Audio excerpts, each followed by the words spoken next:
ज्योतिर्लिंग का अर्थ क्या है सर? जहाँ शिव की ज्योति है वही ज्योतिर्लिंग है। ज्योतिर्लिंग का इतना महत्व क्यों है हमारी इस दुनिया में सर? यहाँ पे शिव जी की कृपा, जैसे शिव जी की ज्योति जो है हमेशा रहती है, असीम कृपा यहाँ पे रहती है। क्योंकि तो 12 ज्योतिर्लिंग का किस तरीके से उल्लेख किया गया है शिव पुराण में, या क्या अननोन फैक्ट्स है कि वो जो है भक्त वत्सल के लिए हमेशा जो है वहाँ पे वो ज्योतिर्लिंग के स्वरूप में आते हैं और भक्तों की रक्षा करते हैं। जो भी मांगो सब कुछ मिलेगा। राइट। बीच में एक सर एक अफवाह आई थी कि पाकिस्तान में भी एक ज्योतिर्लिंग की स्थापना है पहले से, ये सही है या गलत है सर? ज्योतिर्लिंग तो नहीं बोल सकते क्योंकि पुराणों में तो उसका कोई वर्णन जितने थे वो हम लोग को मिल गए। जो आदि, ये देखिए बहुत इंपॉर्टेंट बात है, जो शिव भक्त, ठीक है, ट्रू शिव भक्त है, अगर वहाँ पे उसका मरण होता है तो वो डायरेक्ट शिवलोक में जाता है। ओके। कि पति पत्नी तीर्थ स्थान में साथ में जाएं तभी पूजा जो है सफल होती है। आप जो देखते हैं कि हवन होता है या यज्ञ होता है तो उसमें पति पत्नी दोनों होती हैं। हाँ? ऐसे रिचुअल्स कुछ है जो हमें किसी भी एक ज्योतिर्लिंग पे जाके करने चाहिए ड्यूरिंग श्रावण मास? सर अगर जाना ही है अगर श्रावण मास में तो nothing better than Kashi Vishwanath. Okay.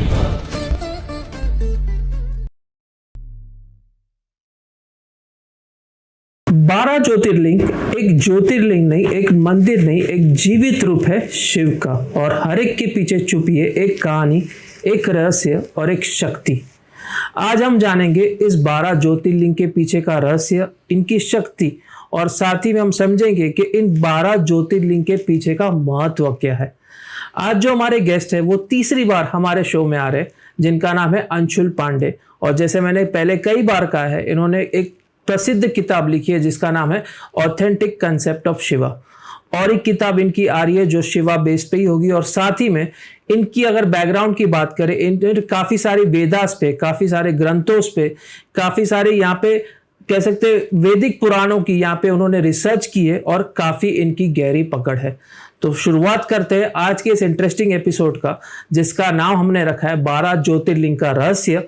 और इसके लिए आज फिर से मैं धन्यवाद करूंगा अंशुल जी का।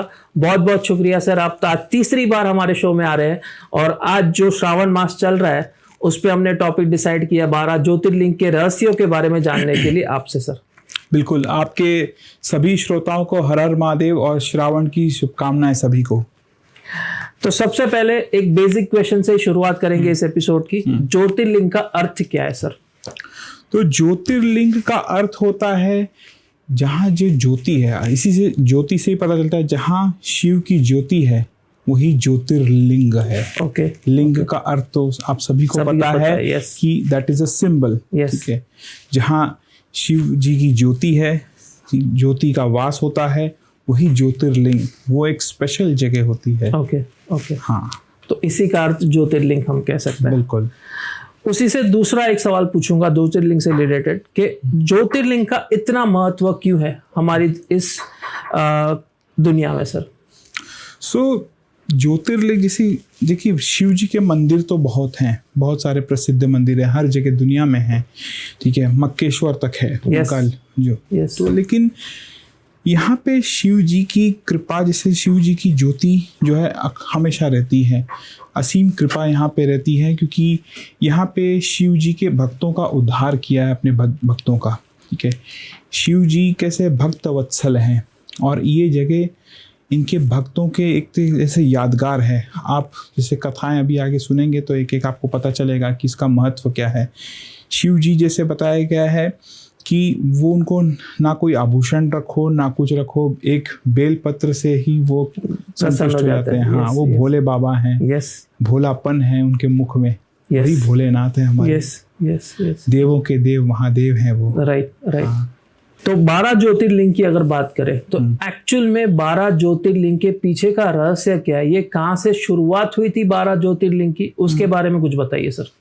तो सर ये बेसिकली देखा जाए तो आप शुरुआत अगर देखा जाए तो आपको अगर क्रोनोलॉजी वाइज जाना है तो देखा जाए तो फर्स्ट सोमनाथ है, लेकिन उसकी स्टोरी अगर जाएंगे, स्टोरी के हिसाब से, स्टोरी के अनुसार जो काशी विश्वनाथ है वो पहला ज्योतिर्लिंग है। क्योंकि वो बताया जाता है कि शिव जी की जो ट्राइडेंट जो त्रिशूल है उसी में वो वास होता है, ठीक है, वो उसी में रहता है। Right. और इस सृष्टि का विनाश हो जाता है लेकिन काशी विश्वनाथ का विनाश नहीं होता है। बाकी हर पूरे सब ज्योतिर्लिंगों का विनाश हो जाएगा लेकिन इसका विनाश नहीं होगा, ठीक है। तो इसलिए काशी विश्वनाथ और अगर डेट एस्पेक्ट देखेंगे तो वो नंबर 1 पे आता है, लेकिन हाँ अगर शिव पुराण के अनुसार क्रोनोलॉजी देखें तो सोमनाथ पहले आता है। Okay okay. तो अगर हम शिव पुराण, जैसे आपने कहा कि शिव पुराण की अगर बात करें तो 12 ज्योतिर्लिंग का किस तरीके से उल्लेख किया गया है शिव पुराण में, या क्या अननोन फैक्ट्स है शिव पुराण में जो अब तक किसी को नहीं पता है 12 ज्योतिर्लिंग के बारे में सर? तो बेसिकली शिव पुराण में देखा गया है शतरुद्री संहिता चैप्टर नंबर 42 से ये शुरू होता है। ओके। 12 ज्योतिर्लिंग, उसकी अलग अलग कथाएं हैं, अलग अलग भक्त हैं, अलग अलग उसके उद्देश्य हैं, लेकिन एक सबकी बोलते ना एक समावेश है सब में कि वो जो है भक्त वत्सल के लिए हमेशा जो है वहाँ पे वो ज्योतिर्लिंग के स्वरूप में आते हैं और भक्तों की रक्षा करते हैं। जो भी मांगो सब कुछ मिलेगा। Right right. आप सांसारिक उसे मांगो या आप उसे वैराग्य उसे दृष्टि से मांगो, आपको सब कुछ मिलेगा। Okay okay. तो इस तरीके से शिव पुराण में उल्लेख किया गया है 12 ज्योतिर्लिंग का। संहिता चैप्टर नंबर 42 से शुरू होता है। Okay okay. अगर ज्योतिर्लिंग की बात करें तो सभी के सभी ज्योतिर्लिंग स्वयंभू है या कुछ ही ज्योतिर्लिंग स्वयंभू है सर? सर स्वयंभू का भी वो डिपेंड करता है कि किस कौन व्याख्या करता है। देखा जाए तो उसी समय ये स्वयंभू सभी हैं, ठीक है। Although there was a geographical changes, वो अलग बात है। सब भक्तों का दर्शन देने के लिए वहाँ आए थे, भक्तों ने वहाँ पे पूजा की थी, वहाँ पे हमेशा शिव जी का वास रहता है। वहाँ पे ज्योतिर्लिंग में अगर आप देखेंगे शिव जी की बोलते ना कि उनकी शक्ति हमेशा वहाँ रहती है। समझ लीजिए शिव जी तो खैर हर जगह हैं, हर जगह, तो देखा जाए तो उस हिसाब से हर जगह, लेकिन उधर शिव जी की एक असीम कृपा रहती है, ठीक है। तो माना जाता है कि ज्योतिर्लिंग में कुछ भी मनौती माना जाए तो फिर वो परिपूर्ण होता है, लेकिन बोलते ना एक सच्चे मन से, ठीक है, उसकी भी एक वो है। ऐसा नहीं है कि आपके मन में छल कपट है और आप ऐसे कर रहे हो। भोलेनाथ की अगर आप सच्ची में भक्ति कर रहे हो उनको, लेकिन आप किसी के लिए छल कपट करोगे, शिव द्रोह करोगे या शिव जी के भक्तों के साथ आप धृष्टता करोगे, तो आप ये एक्सपेक्ट मत कीजिए कि आपके साथ कुछ अच्छा होगा। Right right. भले आप 12 के 12 ज्योतिर्लिंग घूम जाएं, लेकिन आप शिव भक्तों को आप रुलाएंगे, आप उनको परेशान करेंगे ज़बरदस्ती, तो वो फिर समझ लीजिए वो उल्टा आप ही पे आएगा। भले आप 12 ज्योतिर्लिंग कितनी बार साल में चले जाओ, उससे कोई फर्क नहीं पड़ेगा। कोई फर्क नहीं पड़ेगा उससे। Yes yes yes. अगर ज्योतिर्लिंग की बात करें तो अगर हम कुछ ज्योतिर्लिंग जो हमने सुने हैं वो उस ज्योतिर्लिंग का स्थान भी बदला गया है, या फिर सभी के सभी ज्योतिर्लिंग आज की तारीख में जहाँ है वहीं पहले भी थे सर? सर इसमें बेसिकली क्या है, जैसे आपने बोला स्थान में भी चेंज हुए होंगे, ठीक है, ज्योग्राफिकली में भी। क्योंकि आपको बताता हूँ, क्योंकि जैसे आपको वैद्यनाथ है, तो वैद्यनाथ अभी लोग अपना बिहार झारखंड साइड बताते हैं, कई लोग हिमाचल साइड बताते हैं, कई लोग वो महाराष्ट्र में जो परली वैद्यनाथ है उसको मानते हैं, वो जो रावण की स्टोरी है। अब ये 3 जगह क्लैश है। तो कई लोग मुझसे पूछते हैं कि भाई सच्चा ज्योतिर्लिंग कौन है? भाई सच्चा तीनों ही है। हाँ, तीनों ही मान लो सच्चा है, क्योंकि शिव जी की कृपा है, तीनों ही मान लो। क्योंकि शिव जी को अगर बोलते ना कि आशीर्वाद देंगे, अगर आप उनको खुश करेंगे, आप उनको भोलेपन से उनकी भक्ति करेंगे, तो आप भोलेनाथ ही बन जाओगे। 100%। हाँ, तो आप तीनों को मानिए। आपकी जैसी श्रद्धा है, आपको अगर लगता है कि परली वैद्यनाथ अगर वो वाला ज्योतिर्लिंग है तो वो मानो, आपको नॉर्थ साइड वाला हिमाचल वाला मानना है तो वो मानो, या तो वो झारखंड अपना उधर मानना है वो मानो, आपके ऊपर है। बोलते ना आस्था पे क्वेश्चन नहीं है। राइट। आप अगर शिव भक्त हैं तो कहीं पे भी कोई भी ज्योतिर्लिंग चले जाएं, किसी को भी आपके घर कोई ज्योतिर्लिंग बोलते ना बना लो, तो वही बड़ी बात है, वही बड़ी बात है। तो वो भक्ति ऑल्दो जाना चाहिए। अभी आज जैसे आजकल देख रहे हैं, मैंने देख रहा हूँ, जो मैंने ऑब्जर्व किया है कि ज्योतिर्लिंग में भीड़ बढ़ गई है। yes, yes. 2014 से लेके अब तक अगर देख रहे हैं मंदिर में इतनी भीड़ होती है। आप केदारनाथ बद्रीनाथ चले जाओ, इतनी भीड़ पूछो मत वहाँ पे। लेकिन सॉरी टू से हितेन जी, वहाँ पे जो रियल शिव भक्त हैं या रियल नारायण भक्त सो कॉल्ड ना, वो नहीं, वो रील के लिए जाते हैं। रील बाजी हो रही है आजकल, ठीक है। दिखाना है दुनिया को कि मैं जो है केदारनाथ बद्रीनाथ गया था, मैं त्र्यंबकेश्वर गया था, मैं कृष्णेश्वर गया था, मैं मल्लिकार्जुन गया था, मैं रामेश्वरम गया था, ठीक है। फिर मैं अलग अलग जितने भी ज्योतिर्लिंग हैं, ओमकारेश्वर में गया था, मैं गया था अपना महाकालेश्वर गया था। तो यही चल रहा है, ठीक है। भीमा शंकर गया था, यही चल रहा है मैंने। लेकिन वो दिखाना है आपको रीलबाजी, एक शिव जी का सॉन्ग डाल दो, थोड़ा बहुत भक्ति ऐसे दिखा दो, ठीक है, मैं शिव जी कैसे भक्ति कर रहा हूँ, ठीक है। उसमें लाइक्स रीशेयर आ जा रहे, वाई तो बहुत, ये तो रियल शिव भक्त है। अगर आपको शिव की भक्ति करनी है दोस्तों, तो फ़ोन साइड में हटा दीजिए, फ़ोन को वहाँ पे लेके ही नहीं जाइए, वहाँ पे सिर्फ शिव जी की आराधना कीजिए, घंटे भर तक वहाँ तपस्या कीजिए, और फिर आप मुझे बोलिए कि क्या डिफरेंस आता है आपके अंदर।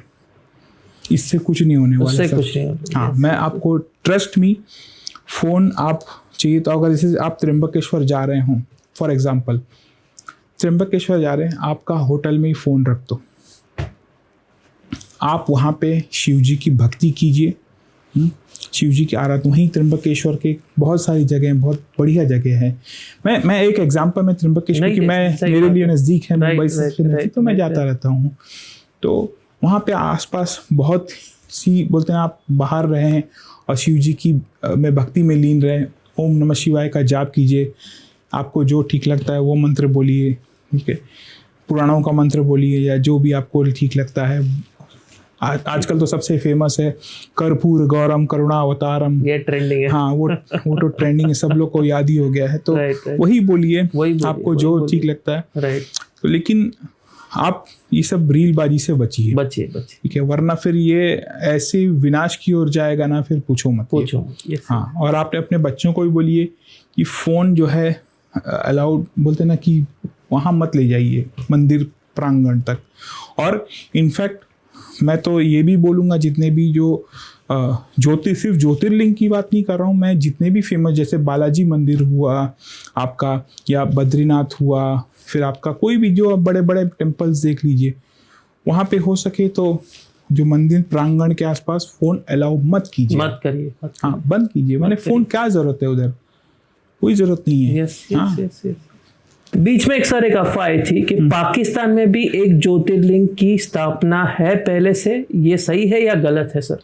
सर, पाकिस्तान तो खैर अभी बना है, तो देखा जाए तो सभी भारत है, लेकिन अगर जोग्राफिकली अभी आप पूछेंगे तो वहाँ पे तो कोई ज्योतिर्लिंग नहीं है। वहाँ पे हिंगलाज माता का टेम्पल है, जो कि एक शक्तिपीठ है। तो शक्तिपीठ में कई, मैं देखता हूँ कि शिवलिंग होते ही हैं। तो वहाँ पे शिव मंदिर तो खैर बहुत हैं, लेकिन देखा जाए तो कोई जोग्राफिकली वहाँ पे ज्योतिर्लिंग नहीं पड़ता है। ये बीच में कब आए थी खाली। हाँ, अब वो ठीक है। देखो, शिव जी हर जगह से निकल रहे हैं। मैं देखता हूँ न्यूज़पेपर में आते हैं कि इतने साल पुराना नीचे खुदा हुआ शिवलिंग मिला। हड़प्पन सिविलाइजेशन में तो कितने मिले हैं हम लोग को, तो पूछो ही मत।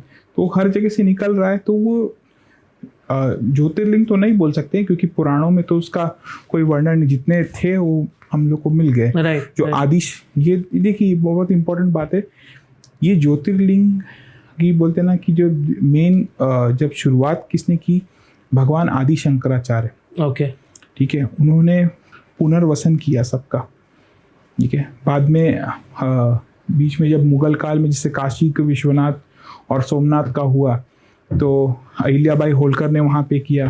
फिर वहाँ पे भी सोमनाथ में जो है कई लोगों ने हेल्प की। तो वो तो सोमनाथ को कितनी बार रेज किया गया। एक तरह से बोला जाए तो बार बार अत्याचार हुए वहाँ पे। मुगल जो लुटेरो, मैं लुटेरा ही बोलूँगा, लुटेरा शब्द यूज करूँगा उनके लिए, ठीक है। उन्होंने वहाँ के जितने भी स्वर्ण थे, मुद्रिकाएं थी, स्वर्ण मुद्रिकाएं सब चोरी करके भागे। चोर थे ये एक नंबर के। हाँ, तो तलवार के दम पे लोग ने किया। हम सनातन धर्म में पहले वार नहीं करते हैं, हम लोग सेल्फ डिफेंस करते हैं। Yes. लेकिन वो लोगों ने किया ब्राह्मणों पे वार वहाँ पे, ठीक है। और ब्राह्मण जो है वो शस्त्र जल्दी नहीं उठाते हैं, until unless you are Parshuram. Right. तो इसीलिए वो बार बार जाता रहा, लेकिन कई वापस भी आया, ठीक है। अब आगे का पता नहीं मेरे को कि ये आगे भी होगा कि नहीं होगा, लेकिन डेफिनेटली ये तो है कि ये बार बार रेज हुआ है। Right, और ये इंडिया में बोलते हैं ना कि इसका है, इंडिया में इसका जैसे हर जगह नॉर्थ में है, साउथ में, ये पूरा भरा पड़ा है, ठीक है। जैसे आपके ऊपर बद्रीनाथ है, ठीक है। फिर आपका ये जो रावण वाला है वैद्यनाथ, वो है। Yes. गुजरात में आपका जो सोमनाथ। है, हाँ, सोमनाथ है, नागेश्वर है। हाँ, फिर आपका महाराष्ट्र में त्र्यंबकेश्वर है। आपका मैंने बहुत सारे, मैंने गिनते जाऊं तो 12 के 12 पूरे भरे पड़े हैं। राइट।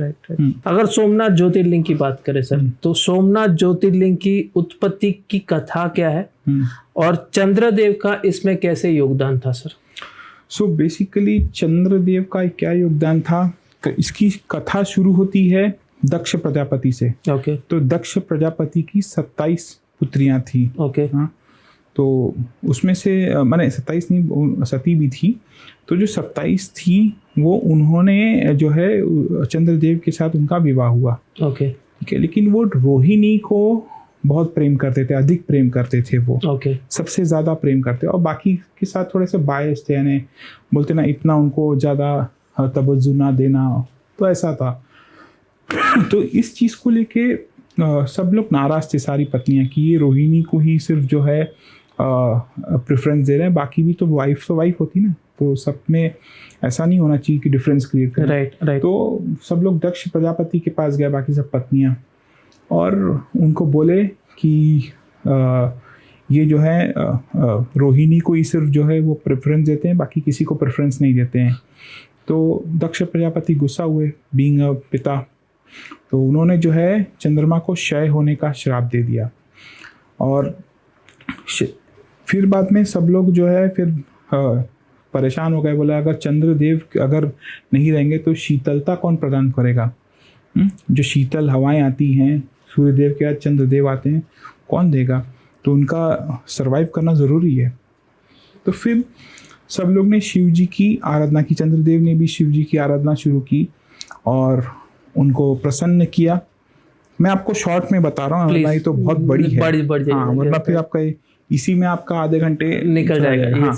तो चंद्रदेव ने जो है फिर आराधना की शिव जी की, और शिव जी ने बोला देखिए मैं श्राप तो वापस नहीं ले सकता दक्ष प्रजापति का, वो तो निश्चित ही होगा, लेकिन आपको मैं इसका सलूशन कर सकता हूँ कि 15 दिन आप मेरे जो है मस्तक पे रहेंगे, 15 दिन आप जो है फुल मून, जैसे वैक्सिंग और वेनिंग ऑफ मून, ये वहां से शुरू हुआ। ओके। आपको देखते हैं 15 दिन, शुक्ल पक्ष कृष्ण पक्ष, हाँ, वैक्सिंग और वेनिंग ऑफ मून, यस। तो ये वहां से शुरू हुआ। फिर वहां पे फिर सोमनाथ की, क्योंकि वहां सोम की जो है, सोम का उद्धार हुआ, इसलिए सोमनाथ, ये कहानी है सोमनाथ मंदिर की। उसी से हम और एक ज्योतिर्लिंग की बात करेंगे, वो है मल्लिकार्जुन। मल्लिकार्जुन की बात करें तो कहा जाता है कि शिव और पार्वती ने यहाँ स्वयं अपनी गृहस्थी की शुरुआत की थी, या फिर गृहस्थी की यहाँ पे उसने जीवन बिताया था। तो ये एक्चुअल में ये सही है, इसका उल्लेख है शिव पुराण में? हाँ, इसका उल्लेख आता है शिव पुराण में भी और दूसरे पुराणों में भी इसका उल्लेख है मल्लिकार्जुन का। तो इसकी स्टोरी ऐसी है कि एक बार जो है चर्चा हो रही थी कि गणपति जी की पहले विवाह होगा या कार्तिकेय का पहला विवाह होगा। तो फिर इसमें डिसाइड हुआ, फिर सब लोग ने डिसाइड किया जो यूनिवर्स को पहला पूरा चक्र परिक्रमा करके आएगा तो उसका पहले विवाह होगा। तो बाद में ऐसा हुआ, फिर कार्तिकेय जी निकले यूनिवर्स पूरी परिक्रमा करने। अब गणपति जी जो है बुद्धि के देवता, उन्होंने चतुराई की, उन्होंने बोला कि मेरे माता पिता ही मेरे यूनिवर्स हैं। ओके। हाँ, तो माता पिता ही यूनिवर्स हैं, तो उन्होंने उन्हीं के चक्कर लगा दिए। ओके। ठीक है, परिक्रमा कर दी। ओके। बोला मेरे लिए तो तुम ही हो दुनिया। तो वो बहुत खुश हो गए इससे तो फिर गणपति जी का जो है विवाह कराया गया। उनकी पत्नियां रिद्धि सिद्धि थी और बाद में उनके पुत्र शुभ लाभ थे, तो उनका गृहस्थ जीवन फिर शुरू हुआ। अब यहाँ पे कार्तिकेय जी नाराज हो गए, ठीक है, कि उनके साथ शायद अच्छा नहीं हुआ, उनको लगा, तो वो क्रौंच पर्वत पे गुस्सा होकर चले गए। हाँ, और चले गए, फिर बाद में आ ही नहीं रहे। तो फिर बीइंग मॉम डैड, शिव जी और पार्वती गए वहाँ पे और क्रौंच पर्वत पे, तो उनको मनाने गए, बट वो मान नहीं रहे थे जल्दी, ठीक है। तो इसलिए वहाँ पे कुछ दिन रहे और फिर उनको मनाया और उनको वापस लाने की कोशिश की गई। तो वहाँ पे फिर मल्लिकार्जुन ज्योतिर्लिंग की स्थापना हुई। मल्लिकार्जुन का अर्थ क्या है, अब आप पूछेंगे। मल्लिका का अर्थ होता है पार्वती, अर्जुन का अर्थ होता है शिव। ओके, तो इसीलिए वहाँ का नाम रखा गया मल्लिकार्जुन। इसीलिए शिवलिंग का ये नाम पड़ा गया। अगला ज्योतिर्लिंग का बारे में पूछूंगा सर आपको, महाकालेश्वर। ये कहते हैं ये शिव स्वयंभू कहा जाता है या फिर कालों के काल महाकालेश्वर कहा जाता है। इसके पीछे के कुछ अननोन फैक्ट्स बताइए जो अब तक किसी को नहीं पता है। सो एज पर शिव पुराण इसकी कथा आती है कि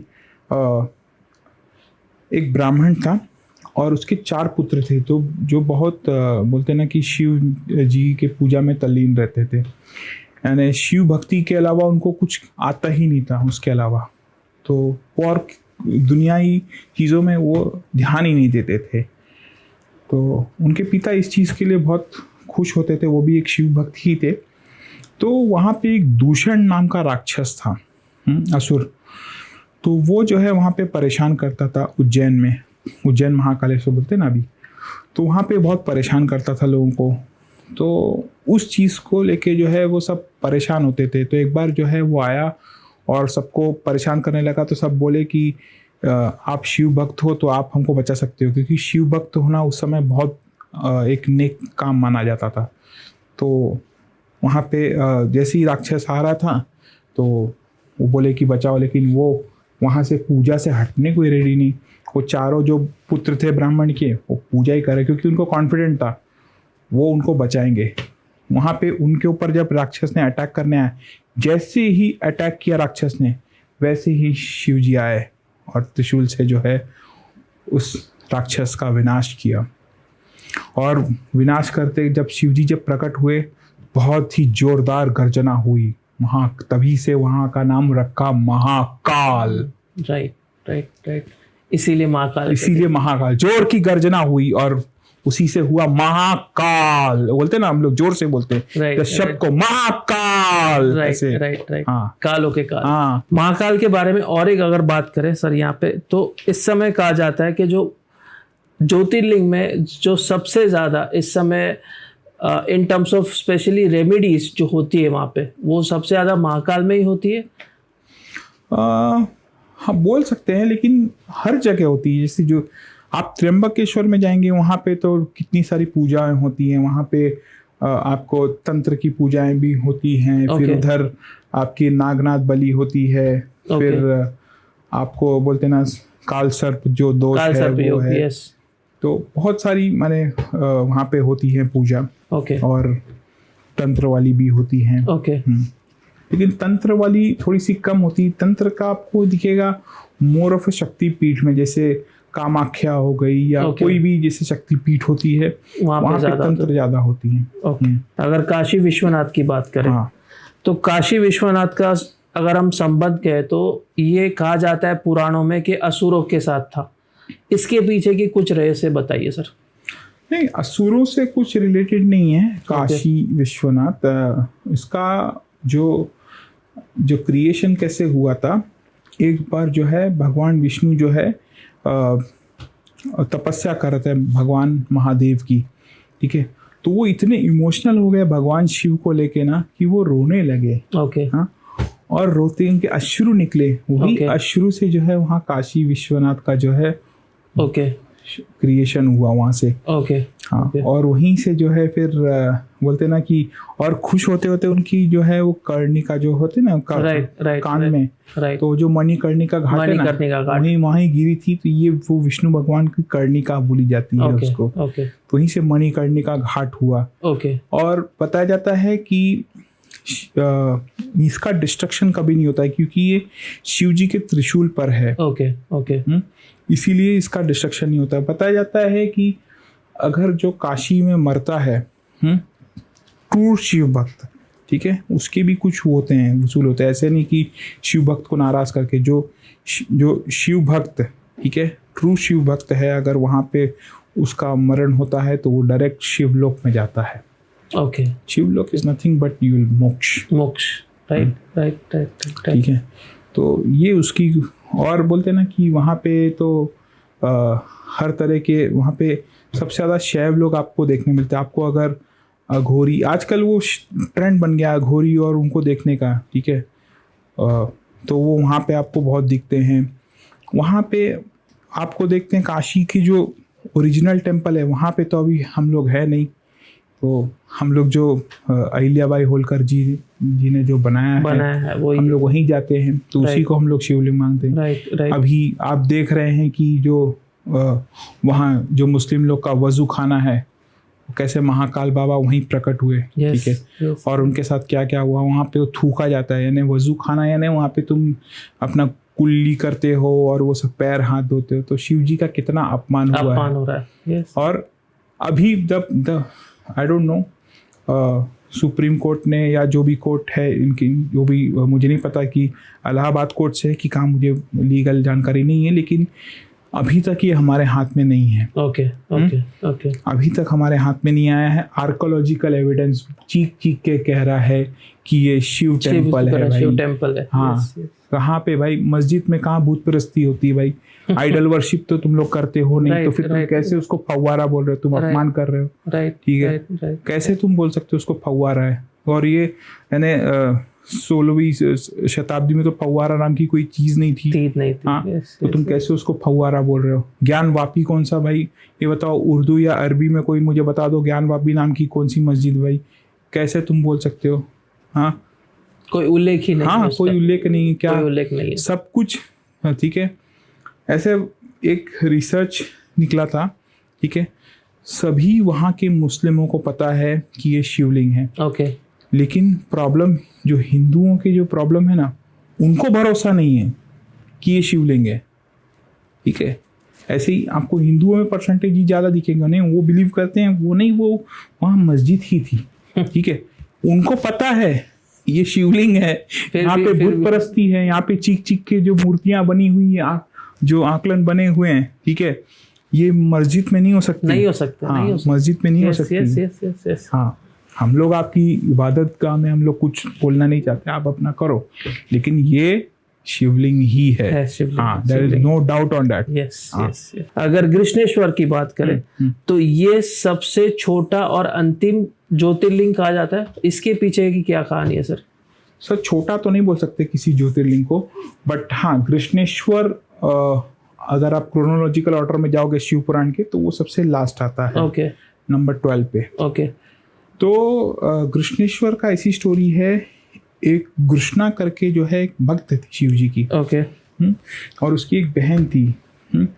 तो बहन को जो है, बहन ने शादी की और उसको बच्चा नहीं हुआ, ठीक है। तो उसने सोचा कि कृष्णा के साथ मेरे पति को जो है उसकी भी शादी हो जाए। तब तो होता था विवाह, 2 3 4 जो भी है। हाँ, तो हुआ और उसने शादी की, उसको बच्चा हो गया।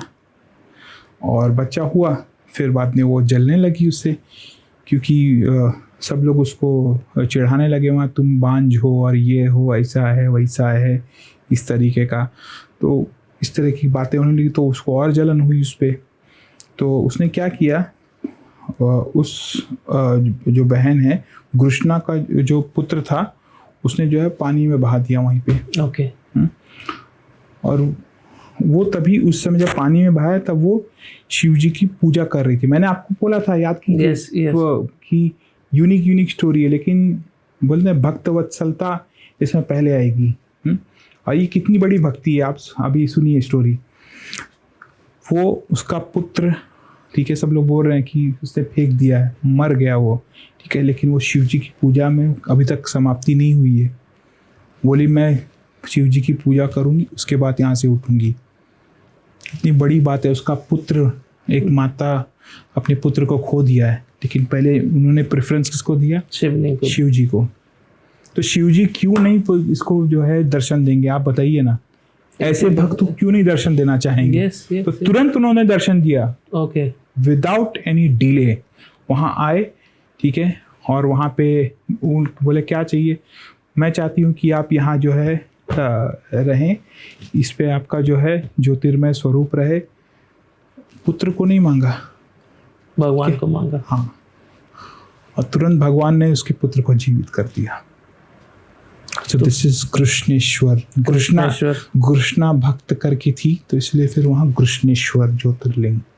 तो ये कहानी है इसके पीछे की। क्या एक श्राप के कारण भीमाशंकर का जो स्थापना हुई है, ये इसके कारण है, एक श्राप के कारण? सो भीमाशंकर बेसिकली आपको बताऊं, इसका कहानी शुरू होती रामायण काल से। ओके।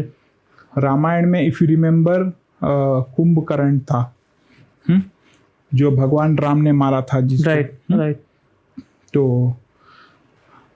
तो उसमें भी शिव जी की ही कृपा थी रामायण में, देखा जाए तो। राम जी जो है शिव भक्त थे। यस। तो वहां पे कुंभकर्ण तो मर गया, लेकिन उसका बेटा जीवित रहा, जो भीम करके। ओके। उसके बेटे का नाम था भीम। ओके, ठीक है। अब असुर है तो वैसी वृत्ति तो रहती है उन लोग की। तो वो सबको वहाँ परेशान करता था, वहाँ के जो लोगों को जो है वो जेल में डालता था, और बोलते ना जितने भी शिव भक्त या विष्णु भक्त थे तो उनको जो है वो परेशान करता रहता था। तो वहाँ पे सबको प्रिजन में डाल देता था इन लोगों को। तो लोग शिव भक्त क्या करते थे, वो प्रिजन से ही जो है शिव जी की भक्ति करने लगे, ठीक है। वहाँ पे आए, सब लोग ने एक साथ शिव जी को पुकारा, ठीक है, और भगवान शिव जी वहाँ पे प्रकट हुए प्रिजन में ही, ठीक है। और उधर से ही फिर बाद में राक्षस भीम का विनाश किया, वहीं से भीम शंकर, ओके, शंकर जी ने भीम का वहाँ पे विनाश किया, इसीलिए उसका नाम है भीमा शंकर, जो आपके महाराष्ट्र में है। यस। यहाँ से शायद में भी 250 किलोमीटर दूर है मुंबई से। यस। तो ये कहानी भीमा शंकर की। अगर ओमकारेश्वर की बात करें तो कहा जाता है कि ऐसा एक लौता ज्योतिर्लिंग है जहाँ पे एक ज्योतिर्लिंग नहीं है लेकिन 2 है। इसके पीछे का क्या रहस्य है सर? तो ओमकारेश्वर की स्टोरी ऐसी है सर, नाम में ही ओम है सबसे पहली बात तो। यस। तो जो विंध्य माउंटेन था, तो उसको एक बार ईगो आ गया था कि मैं जो है सबसे बड़ा माउंटेन हूँ, तो वो अपने आप को सुमेरु माउंटेन से कंपेयर करने लगा, ठीक है। तो नारद जी ने उसको आके और बोलते ना जो अपने सेज अगस्त थे, तो उन्होंने बोला कि इतना अहंकार अच्छा नहीं है। फिर नारद जी ने भी आके समझाया, तो उन्होंने बोला कि तुम शिव जी की भक्ति करो। तो उन्होंने ओम का महत्व समझाया वहाँ पे। ओ उ म, इसमें कैसे त्रिदेव रहते हैं, राइट।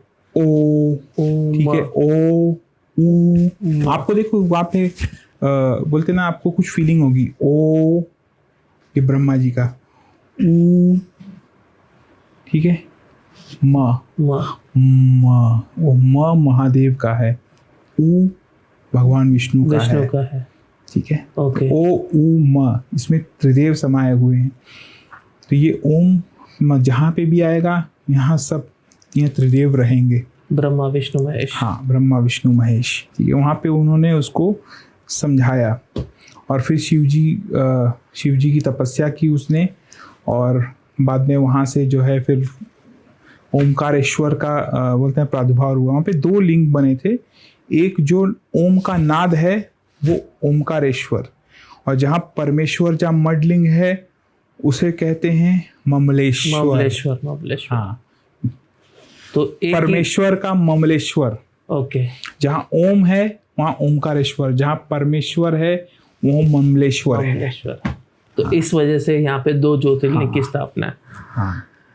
और अगर हम ओमकारेश्वर की बात करें, रिसेंटली करीबन 3 महीने पहले ही मैंने विजिट किया था वहाँ पे, तो स्पेसिफिकली अगर देखें तो ओमकारेश्वर ऊपर की तरफ है, जबकि मामलेश्वर अगर हम देखें तो नीचे की तरफ है। जैसे आपने कहा कि परमेश्वर के सर ये इसका रीज़न भी है, मैं आपको बता रहा हूँ। आप कोई भी शिवलिंग स्पेशली ज्योतिर्लिंग आप चले जाएंगे, बहुत डिफिकल्ट रास्ते हैं। मैं ये समझता हूँ शिव जी की अगर आपको दर्शन करने हैं उनके, तो उसके लिए बहुत बड़ी तपस्या होती है। आप चले जाए, आपको मैं बताता हूँ, आप भीमा शंकर चले जाइए, इतना आसान नहीं है। नहीं है। आप त्र्यंबकेश्वर चले जाइए, नासिक के बाद के जो रास्ते हैं कितने डिफिकल्ट है। नासिक में जब सब लोग टर्न होते हैं। आप केदारनाथ चले जाइए, ठीक है, सबसे डिफिकल्ट। हाँ, कितना डिफिकल्ट है, ठीक है। तो आप बहुत सारे हैं, आपको तो खैर नाम अनेक हैं। अगर हम त्र्यंबकेश्वर की बात करें तो त्र्यंबकेश्वर में कहा जाता है कि विष्णु ब्रह्मा दोनों साथ में विराजमान है महादेव के साथ। इसके पीछे की क्या कहानी है सर? तो त्र्यंबकेश्वर में ऋषि गौतम और अहिल्या, जिसे अहिल्या और रामायण वाला सुना है होगा ना आपने? यस। हाँ, तो ये दोनों शिव भक्त थे और शिव भक्ति में इतने वो लोग तल्लीन थे कि बोलते ना कि उस एरिया में जो बोलते ना आज नासिक बोला जाता है वहाँ पे, तो उस एरिया में जो है अकाल था, यानी एक तरह से फूड ग्रेन्स का और उस सब का, तो वहाँ ज़्यादा नहीं थे। तो बट ऋषि गौतम के और अहिल्या क्या हमेशा भरपूर रहता था फूड ग्रेन्स। इससे सब लोग जो है उनसे जलते थे कि हमारे पास नहीं है, इनके पास क्यों है, क्योंकि वो शिव भक्त थे, ठीक है, हमेशा शिव भक्ति में। क्योंकि उनको बोलते ना कर्मण्येवाधिकारस्ते माँ फलेषु कदाचन माँ कर्म फल हेतुर्भु माँ से संगोत्स कर्मणि, तो ये उसमें बिलीव करते थे, ठीक है, शिव जी की भक्ति करो, बाकी हम लोगों को कोई लेना देना नहीं है। यानी कर्म में भी अकर्मण्यता थी उनकी। तो इसीलिए शिव जी खुश रहते थे अपने शिव भक्त से। तो बाकी जो है अपने ईगो में रहते थे, तो इसीलिए वहाँ पे इतनी फूड ग्रेन्स नहीं थी। तो वो जो है उनके पास हमेशा कुछ ना कुछ प्लानिंग करते रहते थे उनके लिए। तो गणेश जी ने इंटरफेयर करने की कोशिश की, गणेश जी इंटरफेयर नहीं कर पाए। वो समझे कि ये लोग कैसे हैं, तो उन्होंने अपने आप को एक गाय के रूप में जो है अवतार लिया गणेश जी ने। और गणेश जी जो है एकदम गाय भी एकदम कमज़ोर गाय, यानी आप जरा सा धक्का मार दो तो मर जाए उस टाइप। तो जो है खेतों में एक बार जो है ऋषि गौतम के जो है वो वहाँ पे घुसी, ठीक है, मैंने गणेश जी थे और कोई नहीं, तो जस्ट उनको हटाने के चक्कर में थोड़ा धक्का मारा हल्का सा और वो गिर गई और वो मर गई, ठीक है। तो उन पर गौ हत्या भी लग गई, ठीक है। तो अभी आगे देखिए, और कोई गणेश जी थे वो। तो अब लोगों को मौका मिल गया कि इसने गौ हत्या की, देखो ये ब्राह्मणों के गौ हत्या कर रहा है, ठीक है, प्रचार करने लगे। तो सब उनको जो है वहाँ से निकाल दिया, उनके आश्रम से बहुत कुछ हुआ उनके खिलाफ, उनके और अहिल्या के खिलाफ। तो फिर वहाँ पे फिर जब कुछ नहीं हुआ तो वो परेशान नहीं हुए, वो शिव जी की आराधना करने लगे वहीं त्र्यंबक क्षेत्र में, और वहाँ पे आराधना की। वहाँ पे शिव जी आए, साक्षात्कार दर्शन दिए, ठीक है। और अगेन शिव भक्त भी कैसे हैं, बोले उन्होंने अपने लिए कुछ नहीं मांगा, उन्होंने बोला आप यहाँ पे स्थापित हो जाइए। अरे उनका पूरा आश्रम सब चला गया है, ठीक है। बस उन्होंने ये बोला कि मेरे से गौ हत्या हो गई है, तो इसलिए गंगा जी, मैं चाहता हूँ कि गंगा जी जो है फिर से यहाँ पे आएँ और बोलते ना मुझे पावन करें, ताकि गौ हत्या का पाप मेरे से दूर हो। तो बाद में पता चला ये और कुछ नहीं, कोई गणेश जी उनकी जो है परीक्षा ले रहे हैं, इस वजह से ये त्र्यंबकेश्वर। अगर बैद्यनाथ ज्योतिर्लिंग की बात करें तो कहा जाता है कि ये वो ज्योतिर्लिंग है जो रावण ने अपने द्वार पे छोड़ा था। इसके पीछे का कुछ रहस्य बताइए सर। बैद्यनाथ ज्योतिर्लिंग ऐसा है कि रावण जो है शिव जी और माता पार्वती को, स्पेशली शिव जी को लंका ले जाना चाहता था, क्योंकि अगर शिव जी रहेंगे तो लंका उसकी सेफ रहेगी। यस। उसको ना कोई देवता, ना कोई त्रिदेव, ना कोई उसको परेशान कर सकता था वहाँ पे। तो वो महादेव से बोला कि आप लंका चलिए। तो बोला कि ठीक है, मैं शिवलिंग के रूप में जो है मुझे तुम ले जाओ और मुझे तुम जहाँ पे बोलते ना स्थापित कर दोगे, जहाँ पे तुम नीचे रख दोगे धरती पे, वहीं पे मैं स्थापित हो जाऊँगा। तुम लंका लेके जाओ, तुम कर लो। तो अब प्रॉब्लम यह है कि उसमें भक्ति थी और सक्षम भी था वो ले जाने के लिए। तो वो अपने हाथ में ले जाता रहा। फिर जो है गणेश जी ने सोचा कि भाई ये तो अच्छा नहीं होगा, वहाँ पे रह जाएंगे तो फिर भाई कैसे होगा, फिर ये तो असुरों की सहायता होगी। तो उन्होंने उसको डिसीव करने के लिए क्योंकि जीव मात्र की चिंता के लिए गणेश जी ने जो है एक अवतार लिया जो है बैजू करके, इसलिए बैजनाथ बोलते हैं। तो बैजू का गडरिया, you can say that kind of stuff, right. तो वहाँ पे बोले कि सबसे पहली बात तो देवताओं की कृपा भी है। देवताओं ने क्या किया कि उसको जानबूझ के लघु शंका ज़्यादा हो, ठीक है, तो इसीलिए हाँ, तो अपने वरुण देव और इंद्र देव की बहुत कृपा थी इधर। तो वहाँ पे जा रहे थे गणेश जी, यानी बैजू के अवतार में। तो बोले कि मैं आपका जो है शिवलिंग जो है ले लेता हूँ थोड़े टाइम के लिए, और आप जो है लघु शंका करके आई, लेकिन मैं एक निश्चित समय तक ही मैं वेट करूँगा। आप इस समय तक आएंगे तो ठीक है, वरना फिर मैं इसको यहीं रख दूँगा। तो रावण को लगा कि फटाफट हो जाएगा, लेकिन अब देवताओं की कृपा है तो लघु शंका करता ही रहा। और गणेश जी ने जैसे कमिटमेंट किया था, एक स्थिर टाइम तक, एक टाइम तक उन्होंने डिसाइड किया था, तो वो टाइम हो गया, वो वहाँ पे रख दिया और वहीं उसकी स्थापना हो गई। तो वहीं से फिर बैजनाथ की ज्योतिर्लिंग जो है स्थापना हुई वहीं पे। तो ये कहानी है उसके पीछे की। अगर नागेश्वर की बात करें तो नागेश्वर एक ऐसा ज्योतिर्लिंग है जिसे अगर शिव पुराण में अगर देखें तो कहा जाता है कि ये राक्षसों से जुड़ी हुई कहानी है इसके पीछे। तो इसके बारे में कुछ बताइए सर। तो दारुक और दारुका करके राक्षस और राक्षसनी थी। ओके। दोनों भाई बहन थे। ओके। तो दारुका जो है वो पार्वती माता का जो है आशीर्वाद था। ओके। उसको तो पार्वती माता की असीम कृपा थी। तो क्या हुआ, लेकिन वो लैंड ग्रैबिंग के चक्कर में जो है वहाँ पे लोगों से जो है लेने लगे, माने उनकी ज़मीन छीनने लगे। तो शिव जी को ये पसंद नहीं आया, ठीक है। वहाँ के सबको परेशान करने लगे। असुरों की प्रवृत्ति होती है परेशान करना। तो वहाँ के लोगों ने जो है फिर शिव जी को याद किया, और उनको याद करने के बाद फिर वहाँ पे जो है जो दारुक और दारुका जो परेशान कर रहे थे उनको जो है सचेत किया। और वो तो मारना ही चाहते थे शिव जी, लेकिन सिंस जो पार्वती माता की है उनको उनकी भक्त थी दारुका, तो इसीलिए उनको छोड़ दिया। ओके। हाँ, तो इसीलिए वहीं से फिर वो नागेश्वर ज्योतिर्लिंग में वो स्थित हुए वहाँ पे। ओके। अगर हम रामेश्वर की बात करें तो कहा जाता है कि भगवान राम द्वारा स्थापित ज्योतिर्लिंग है। तो इसके पीछे एग्जैक्टली स्टोरी क्या है या फिर एक रहस्य क्या है सर, वो बताइए। तो रामेश्वरम जैसा है कि राम जी ने जो स्थापित किया था, तो जब लंका जा रहे थे, लंका के लिए कूच किया, तो बीच में समुद्र था। समुद्र रास्ता नहीं दे रहा था। तो वो बहुत कुछ प्रसंग हुआ वहाँ पे।